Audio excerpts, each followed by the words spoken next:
Perhaps what we ought to do in beginning our conversation today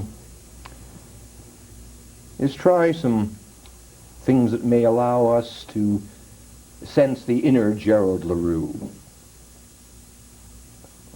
I know your age, and of course you know mine. The difference is an insignificant fraction, and we both can justify our biblical admonition of 70. We're at a time when the older person, and I'm willing to think of myself as an old man, is thought of as one who is being impaired, as a victim of unfortunate biological events that are irreversible. And somehow I feel, and perhaps you feel, no one knows the inside and the inner Herman Harvey. And I'm trying to get to the inside and the inner Gerald Larue.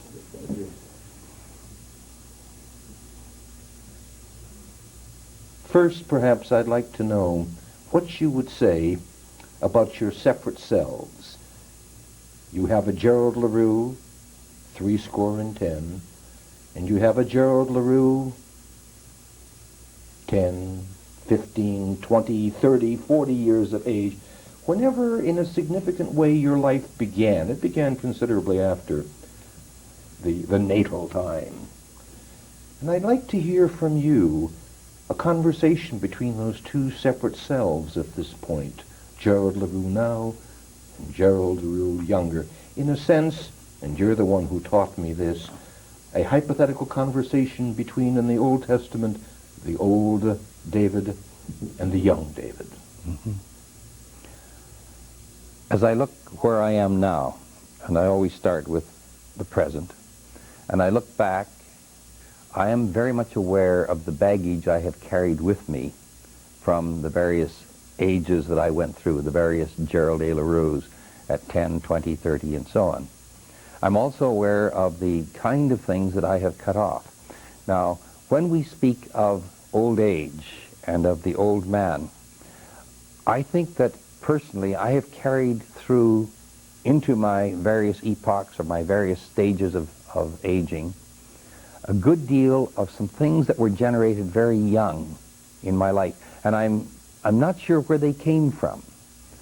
One was something of a rebellious spirit. I don't know whether this came out of the family. My sister has a lot of it too, my one sister particularly.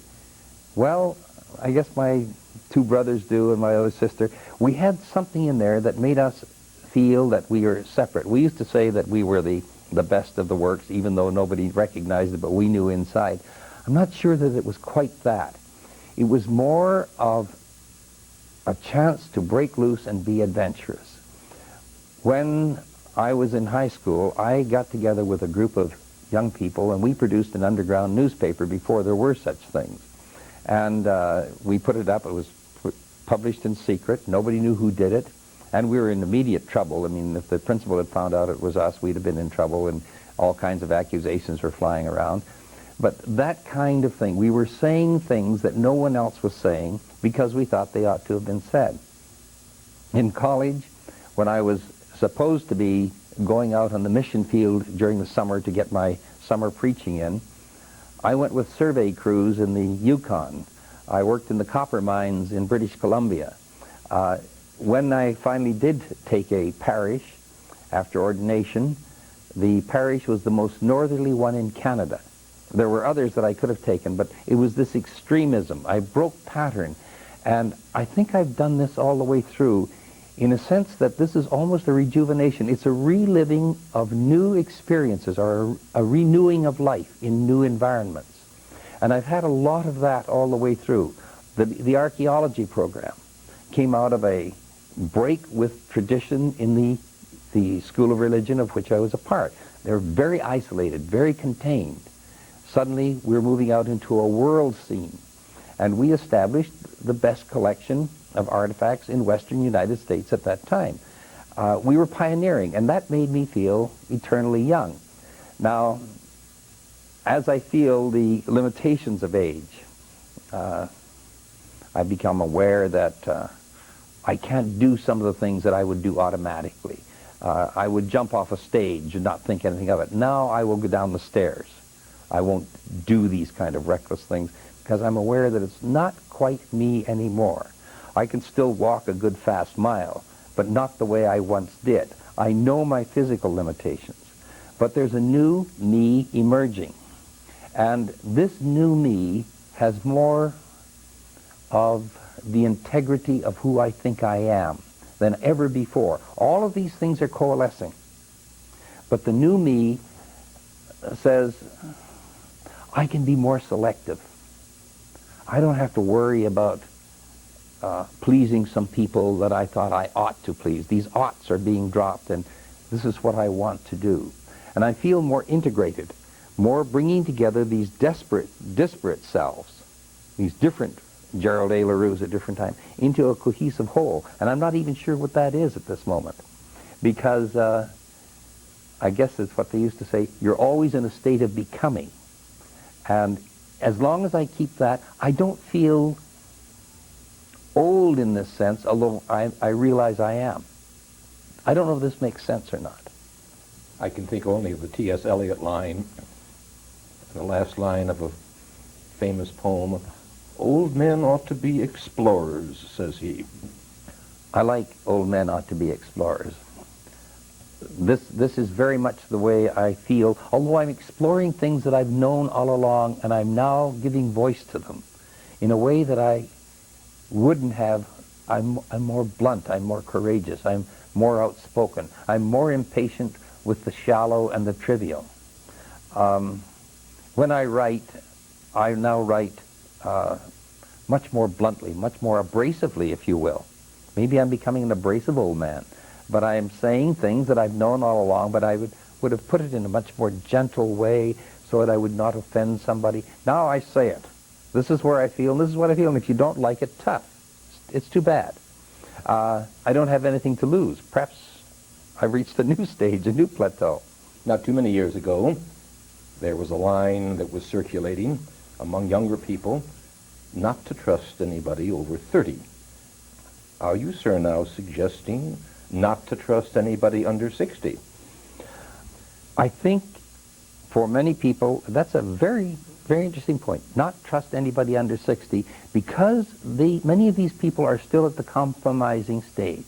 They've not achieved enough identity of self that they can say what they think, what they believe, without fear and without worry about what somebody else might like or dislike.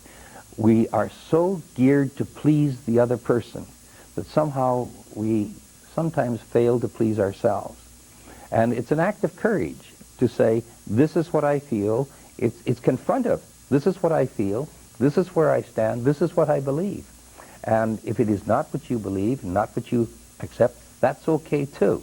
But I don't feel I have to compromise my statement to make you feel that it's okay, that you give kind of a tacit assent to who I am and to what I am. What's happened to your circle of friends? They've changed, and yet some of them have remained. I'm not as active socially when I would go to gatherings just for the sake of being there and being among people. I now am very selective. What I want to do, I do, and what I don't want to do, I don't do. But my circle of friends has changed. Some have remained, as you are one of them, that we've been together now for a long, long time. And as I said, over a quarter of a century. And that's a long period of time. Others are newer friends. And the interesting thing about it is that, as always, it's always been this way, the age range is from young to old. I don't exclude somebody because they're young and they haven't had the experiences I've had. They've had a different experience, and they've carried along who they have been for the first 25 or 30 years of their life, and are still in the process of becoming. And perhaps I can learn something from this new generation with its explosive potential in the computer age and the technological age that I didn't know, and I rethink what I think I know. Without losing the direction, let me ask that perhaps there'd be a different focus just for a moment.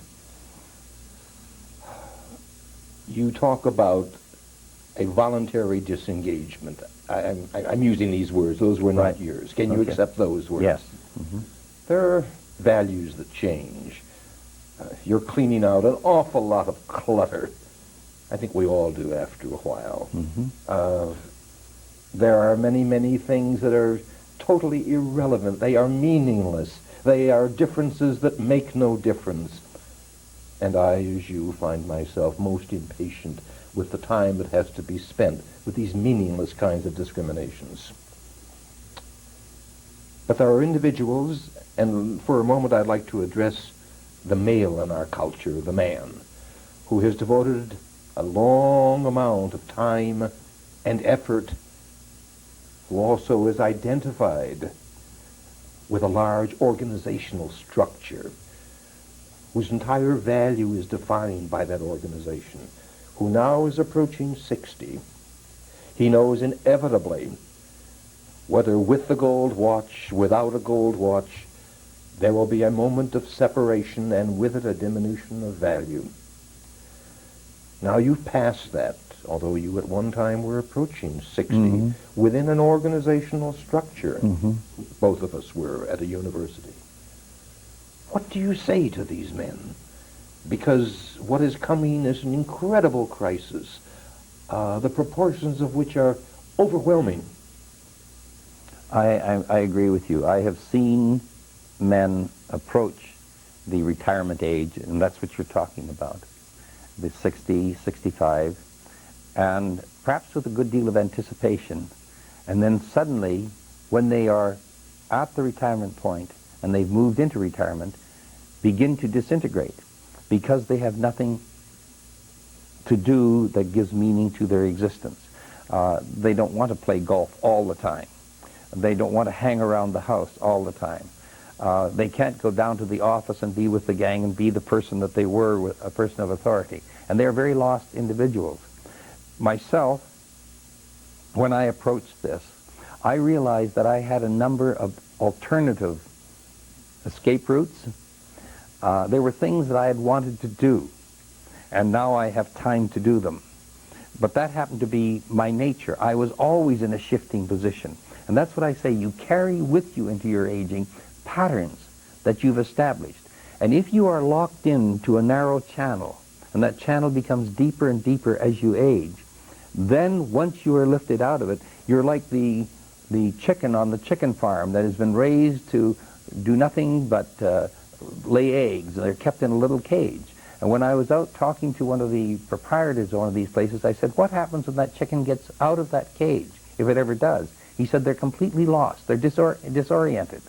And I find that with these people who have been locked into one kind of work only. They don't have broad enough interests so that they can swing their interests this way or that way and adapt to the changing situation. Because it's a violent change. It's a dramatic change. Suddenly, your position that gave you authority and meaning and significance, your work, you identified yourself as being the manager of this or the professor of that or whatever it happened to be, this is gone. And you are there now without an identity that gives meaning to your existence. And you have to find that which continues to give meaning. Now, if you are somebody who has been a gardener on the side and you may want to devote more of your time to that, that can be very fulfilling for some people. I happen to be more interested in writing, and so I can get more of my energy poured into things that I wanted to say and have wanted to say for a long time, and now I do this. I have time without the trivia that the university dumps on you if you are a conscientious member of a department. You have papers to do and you have meetings to attend. That's gone. But not everyone has this, and I have met people who are very, very disoriented because the baggage they've carried with them has locked them into something rather than given them opportunity to break loose and do different things.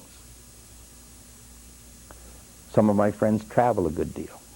That's fine, but that can become boring too. Just going places for the sake of going. What does this mean? One of the things, and you and I have talked about it more than occasionally, I don't like the extent to which psychological concepts have been peddled into this whole area of aging. Neurosis, impotence, Alzheimer's disease. The picture is very grim for the older person who comes into this. Certainly there's depression, there's suffering, there's hurt, there's concern, there is doubt. But these are items that arise out of existence and are not necessarily, what, neurotic?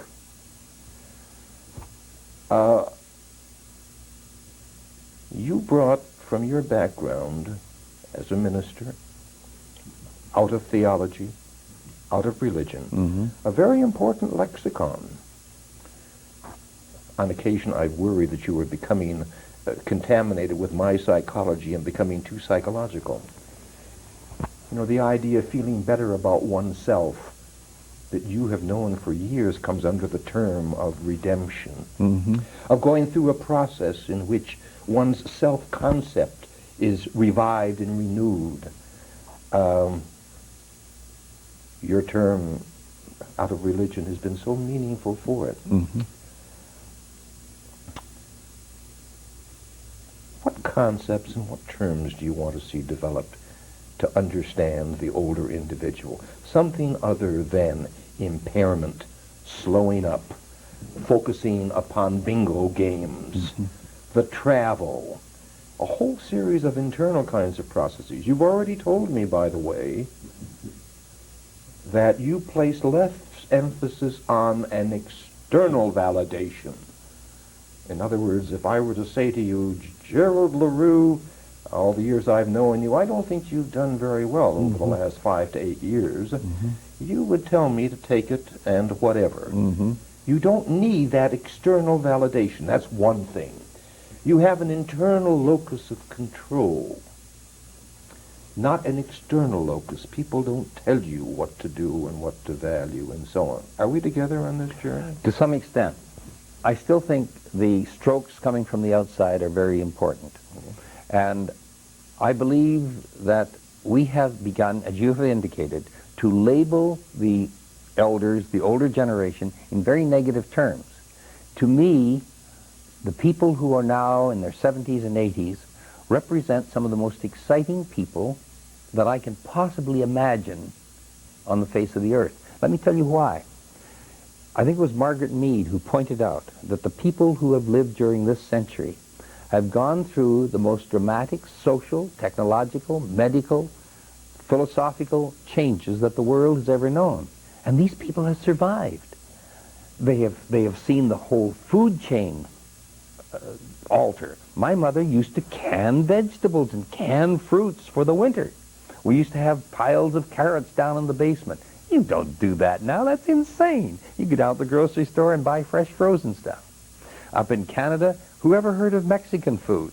Now, Mexican food, the world has come in. The whole change is there. You buy bananas all year round. If you haven't got them here, you import them from South America or from somewhere else. This has been a food change. It's been a technological change. These little 80-year-old women punch their radar ranges on their microwaves, the electronic material back of this, as though they had always had it. They don't have wood fires anymore. They've gone through all of this. They've handled it. They've moved with it and so on. Yes, physical impairment comes. Yes, you slow down. Maybe you don't remember everything quite as well. But by gum, these people are amazing. They're survivors. They're survivors, and they've moved with it. There is a small percentage, and fortunately the percentage is small, who are very seriously impaired, physically, emotionally, and so on. Some of these impairments are things that could have been helped if they had been caught in their earlier years. Some of the emotional impairment that people went through, that there was no one to help them, no psychotherapist to sit down that they could talk to and work their feelings out and so on. They didn't know what to do with them, and they've carried the hurts into their aging patterns. This is some of the baggage I was talking about. But many of these people are the most amazing because, as you say, they are survivors. They have survived, they've come through, and they're still surviving. To what extent are they also aliens? They're aliens in that we have developed a new classification of untouchables. These are people who, by the pictures that are given in magazines and on television and the images, we have these silly little old ladies advertising Mother's Soup and so on that just revolt me. We caricaturize these people, and they become that old man driving the car on the freeway. What's he doing? Why isn't he back in his... We begin to isolate these people, and they become untouchables. And if our studies from the sociologists and the psychologists and the anthropologists are right, the gift of touch is one of the most important things in our humanizing, when we can't be touched and held and so on. It's entered the hospital. We have now nurses who do the physical taking of the pulse, but not the patting of the hand. And we are making these people feel that they are outcasts. They are separated from us. And this is a very devastating kind of thing. So we congregate them in little old people's gatherings, the senior citizens over here. No junior citizens coming in, and yet we need this input to keep us human. That's what that aspect of our society worries me. There's an interesting psychological concept, and you know it, I'm sure, very well. It's something called learned helplessness. Yeah. Is our culture doing that? These survivors fight this. They amaze me. I go down to a park in Long Beach on Cherry Street. I don't know what it's called, but it's way at the end there. I see these people out there doing things. I don't care if it's playing checkers on the table in the sunshine or bowling, but they're doing things.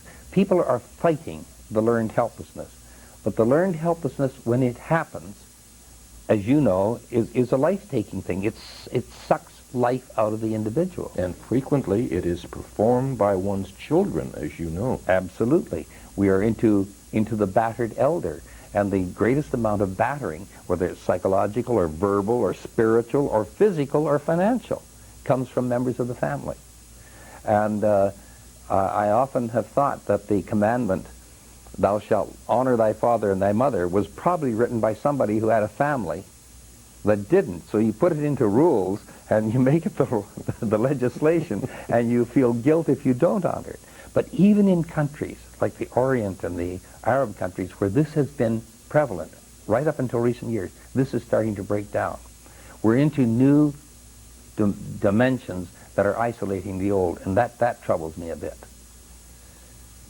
Jerry, again, as you know, it's been suggested by people like Viktor Frankl, logotherapy, that there's a tragic triad: pain, guilt.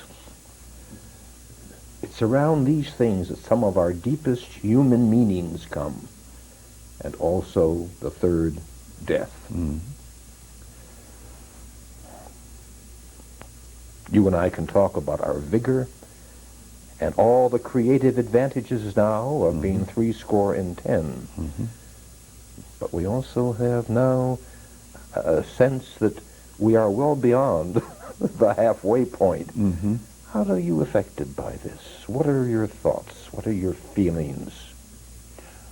I have mixed feelings. Could you share them? I have mixed feelings in the sense that there's a sadness. When I see the wonderful life that I have been part of drawing to a close, when I become aware that the world that I love and enjoy, and I think I've told you in a number of ways that I rediscovered Wordsworth's Intimations of Immortality, where the earth and its very pristine sense is very close to me. I'm not quite where Pearl Buck had the Chinese peasant laying down in the furrows of the earth and just inhaling its wondrous odors. I'm not at that level, but the beauty of nature, all of these things will disappear. It's hard for me to conceive of not being here, not having this, and there's a sadness to realize that this will go, that I have no alternative, that I can't do what I did when I retired, have another avenue that I can take. There's no escape. This is where it's at. I feel a sadness in terms of losing friends and leaving friends and so on. I love life, and I love what's been happening to me, and I suspect that this would be true unless I contracted something that would put me in intractable pain and some sort of a debilitating illness that would sap my physical energy or my mental energy, like Lou Gehrig's, which would take my physical, or an Alzheimer's, which would affect my mind. At that point, I don't think that my life would have any significance for me, and I wouldn't want to go on. But as it is now, I sense a certain sadness in this. I'm also a realist. I recognize that the cycle of life means that I move to make room for something else. This is the way it was when I was born. My grandfather died, and my grandmother died ultimately, and that made room for other people. Otherwise, we'd be like sardines. So there's a reality in this, that the cycle of life, when you have life, if is part of the cycle, is death. And so I have the realistic, the cognitive approach to this, but the affect, the feeling approach is one of, geez, I wish I could stick around, because there are a lot of things happening I wish I could see into the future and be part of. I have an excitement, an exuberance for life, and as long as that's with me, I will feel that there will be a sadness in losing it. So far as other people whom I'm close to, when I see them die, I feel loss. My world shrinks by the loss of someone who has meaning for me. As you speak of death, I hear nothing to suggest consolation. I have no consolation, except if, as I say, if somebody's terminally ill and in suffering.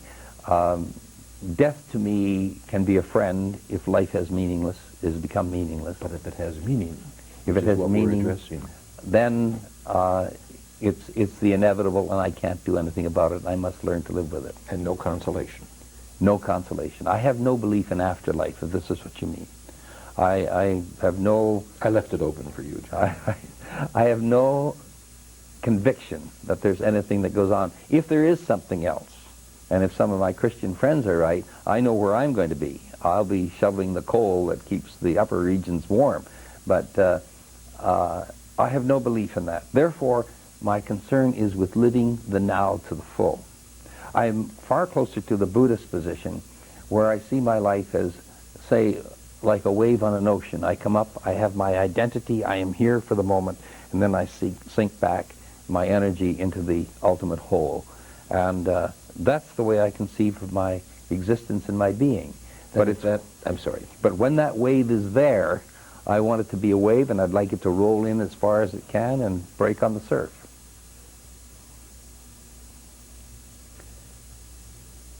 Can I trust your ethical stance without your belief in a hereafter, without your belief in transpersonal involvements? If my ethic demands behavior that's going to reward me because I've been a good boy according to somebody's rules, then it's an imposed ethic. My ethic and my values come from all sorts of sources. Religion sources, yes, because there's been some very wise people in the various fields of religion, from Tagore to Jesus to Moses and so on. Also from philosophers who have explored the meaning of life and wrestled with issues and values and so on. From psychologists who have made us aware of some of our feeling responses and our mental responses in ways that we hadn't been quite aware the same way. From poets who have lifted our visions. From artists. All of these people contribute to the sense of value. Now, I could live to hell with everybody else's life. Anybody can do that. You can live that and still believe in the afterlife. But I make choices, and my choices are those that I feel I am prepared to live with and exist with. And if I, in making these choices, inadvertently hurt somebody else, I try not to. But if I do, then I can only say to that person, I'm sorry, and bear whatever guilt I allow myself to carry with me. I find guilt a burden, and I'd rather clean it up and move beyond it. Some things I can't change. But where I can make amends, I attempt to do this. Sometimes I choose not to. But the point I'm concerned about in my values are these are ones that I choose. I want to be in control as much as I can of my choices, both as to how I live and as to how I die. And if I'm in intractable pain and I'm terminal, I don't want to go in. I don't want somebody to put tubes in every part of my body and keep me going because that's the medical thing to do. I want to be able to say, enough. And I can do that with my values, too. I can go along with something and I begin to see that it's a toxic environment that it's creating. And I'll say enough and I'll move out of it. My values are those that seek to nourish life, my own and that of the environment around me, in as much as I can. And I can make these choices on the basis of decisions of seek truth, of seek mercy, seek justice, all of these ideals that have been given to us. Do unto others. All of these kinds of things are part of our wonderful, wonderful human heritage, part from religion, part from philosophy, part from other sources too. Jerry, this is a strange time of titles and terms and slogans and keywords. Right now, one keyword that's not very good is liberal. And then we have other keywords like schizoid and schizophrenic and so on and so on. And as you were talking just a moment ago, there's another word that suddenly came to mind, and that is humanist. It's a very important word to me, humanist. I haven't told you this, but in 1989, I will be recognized as Humanist of the Year by the American Humanist Association, and that will put me in the company of people like certain psychologists like Maslow and Carl Rogers, with certain of the Nobel Prize winners and so on. It's a very great honor, and it's being done because of my activity on behalf of euthanasia and the elderly, which is kind of a nice recognition.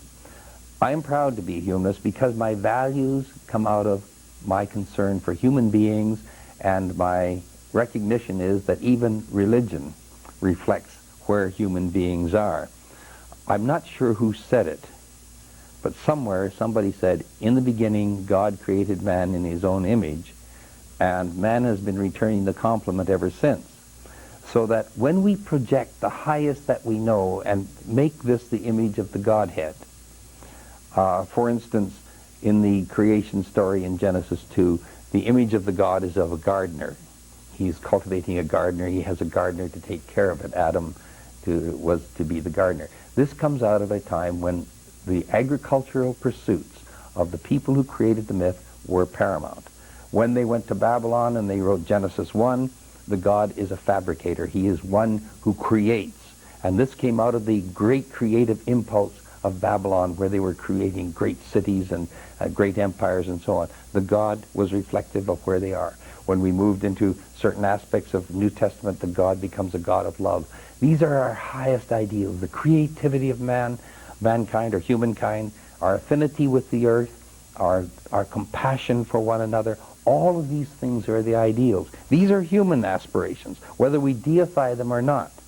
And I can move with my Christian friends or with my Jewish friends in their cry for justice. I can move with all of these people and say, yes, I understand. I wouldn't use their terminology. They wouldn't use mine. But our ethical concerns are one. And so, yes, I'm a humanist. And I see the human being as the highest manifestation of the evolution on the face of the earth. I don't know, there's something outside or way off there that we haven't found yet, but this is the highest that we know, and therefore I exalt it, and I'm very happy with it. Why should it have come into such disdain and concern and so on? Do you know? I think we deal with fear, two kinds of fear. One is fear of death and oblivion, something that I've said I can accept. Even though I don't like it, I can accept it. My little ocean wave has been here and it's been gone. So that we have fear of oblivion, and oblivion means meaninglessness. Even in the Jewish tradition, a man's name was carried on by his son, and that gave him kind of an immortality. Now we have people who give libraries or build buildings or give professional chairs at the university to immortalize their names. Gerald A. Larue chair of whatever it is, a Herman Harvey chair or something else, and therefore we are immortalized, or scholarships, whatever. It's a feeble effort to continue our identity. You know that most of us can't go back more than 3 or 4 generations and know who our ancestors were or anything about them. These people are lost to us. And we fear that kind of oblivion. So we have created the image of something that goes on beyond life. And that gives meaning to our existence. We are afraid. We're afraid of being out of control, losing the control of our ability to make decisions for ourselves, the very thing we were talking about in old age, that other people come in and take on the durable power of attorney for your estate, make determinations where you're to live, which old person's home, make determinations whether you can do this, that, or the other thing. And this is very frightening, the loss of control. We have very deep, basic fears that we have to wrestle with. And so these are factors that have to be considered. I think we have all we need, Jerry. We've been at it now for about 40 minutes. I don't think it's nearly long enough. I haven't got to the good parts yet. Haven't you? On. We on? You're on. There are 3 things that I'd like to mention where I felt some very dramatic things happened in my life. One was at a time when I was excavating in the city of Hebron. And this was the time when the Vietnam War was on. I had students who were overseas. Some were not coming back. There was a turbulent time on the campus with hell no, I won't go, and the burning of draft cards and all the rest of it. I had this group of students, and we were on the site at 5 o'clock in the morning. We always began that early because of the cool of the day. And it was a gorgeous morning.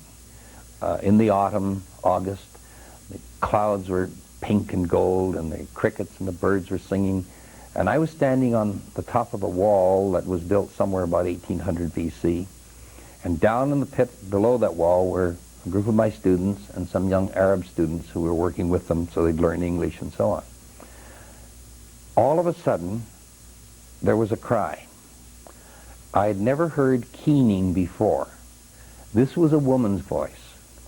And it just cut through the air. It just hung on the air like smoke. Everything went quiet. The crickets stopped, the birds stopped, and this voice with a wail that just chilled me to the bone hit the morning sunshine. Suddenly another voice, a heavier voice, picked up, and these two melded and just seemed to curl around one another in the atmosphere. There was a pause, and I looked down, and young Damon, one of the young boys, was down there, and I said, "What was that?" And he looked up, and he said, "She lost her man." And what happened was that a young man, about 20 years of age, had died overnight. The first voice was the voice of his wife, his young wife, 18 years old, wailing. The second was his mother, as they prepared his body for burial. They bury the same day because of decay problems in the Near East. And later that day, we watched them carry him on a stretcher, covered with flowers and leaves, around before a mosque where they prayed, and then to a grave site, which was right below the mound where we were excavating. They opened the grave site, it was a concrete thing with little doors on the side, and put the body in. Now at that time, one of my students was in charge of a burial that had been made in the 3rd century of the Common Era, the Christian era, or AD. And there were 16 burials there. Down below, in a cave, a group of other students, some of our students, were working with students from other universities, excavating a cave roof that had collapsed and sealed everybody that was below it around 2000 BC. Over at another site, we were probing into a grave that was cut into the rock about 800 BC.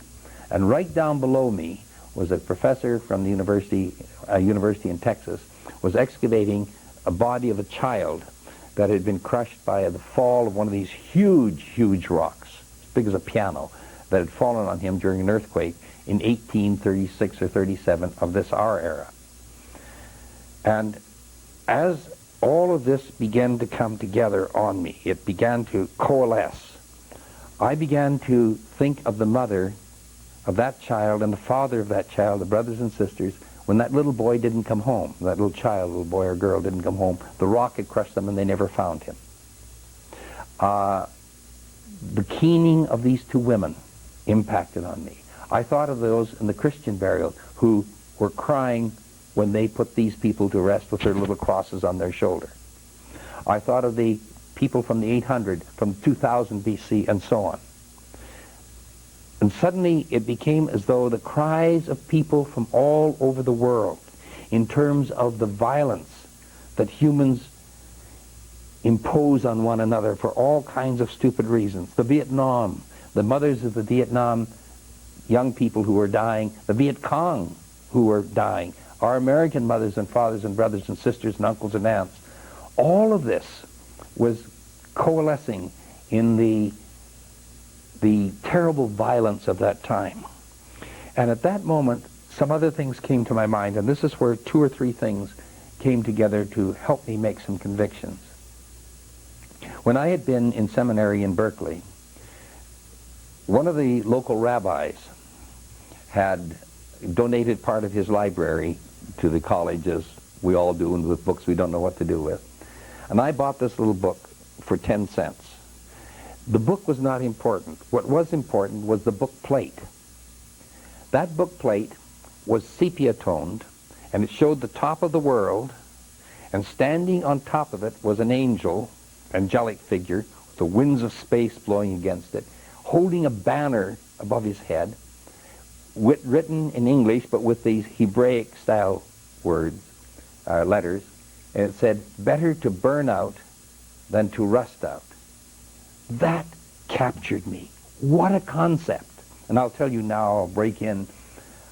Years later, I took an archaeological display to Temple Israel, I believe it was, in San Francisco. And I was to introduce this and lecture to the congregation. And when I went into the study, there was this massive fireplace. And carved above it was, "Better to burn out than to rust out." In that moment, I had come home. And I asked one question: did he do it? And they said, yes, he did, right to the end. That impacted on me when I was in Jordan. The third thing that came to my mind as I wrestled with this keening, wailing, crying women was a film I saw, and I think it was called The Gallant Old Lady. It was a French film, and it told of this elderly woman whose husband died, and how her children all said, "We will take care of you, Mama, we'll come and visit you," and so on. And of course they didn't. And she was beginning to find her identity. She had very little money. She sold her pottery and all the rest of it. But she came into contact with two people. One was a barber who had a television set. And the group of people would meet in the back of his shop, and they would begin to say, "What program would we watch?" And they'd turn it on, and they'd start an argument. They'd turn it off and argue about the program till it was over. And the second one was a harlot, a whore, who was part of that thing. And at the end of the picture, you see this older woman with the harlot, with the barber, in a car packed with all their junk, taking off and going off on a new adventure. I'm shortening the story. But the caption at the end was what got me. She ate of the bread of life, and she savored it to the last crumb. And in that moment, or in the moments that followed, as I walked over the mound where we were excavating, these things began to come together. And I began to say, this is the kind of philosophy that makes sense to me. I want to eat of the bread of life and savor it to the last crumb. I want to burn out rather than to rust out. And I want to do something, however small it may be, to alleviate the terrible things that human beings do to one another for all sorts of stupid, trivial reasons. And so this is why my concerns have been very much with ethical values, human relations. I've experimented a little bit with the psychological. It's not my thing, but at least it gave me insights with philosophy, with teaching values, with writing about these things. And what I continue to do is feel that whatever purpose there is for me, and it's my purpose, I give it to myself, not something destined, it will be tied in with perhaps making the world a little bit better for the generations that are to come. My wave will leave perhaps some mark on the sand that will be a little different than the mark that was there before. So this is how this one moment and these various things can come together and coalesce and make you rethink and philosophize, if you will, about what it's all about. For the many years I've known you, I have seen all the changes you have described. I wonder if you would share with our audience the story of your grandfather who talked of wisdom and its coming. My grandfather, my family had a mixture with a name like Larue. You knew there was a French side. It was actually French-Irish. And then on the other side, there was a German side, the Weibers. My grandfather, I remember, I wish I had the card, but he sent it to me. And it was one that he felt very strongly about. And the card and his saying was, we get too soon old, or alt as he had it, we get too soon alt and too late smart. We get too soon old and too late smart. And I think this is very true. I'm still trying to become smart. Now we have it, all right? Yes. Okay. Ça va?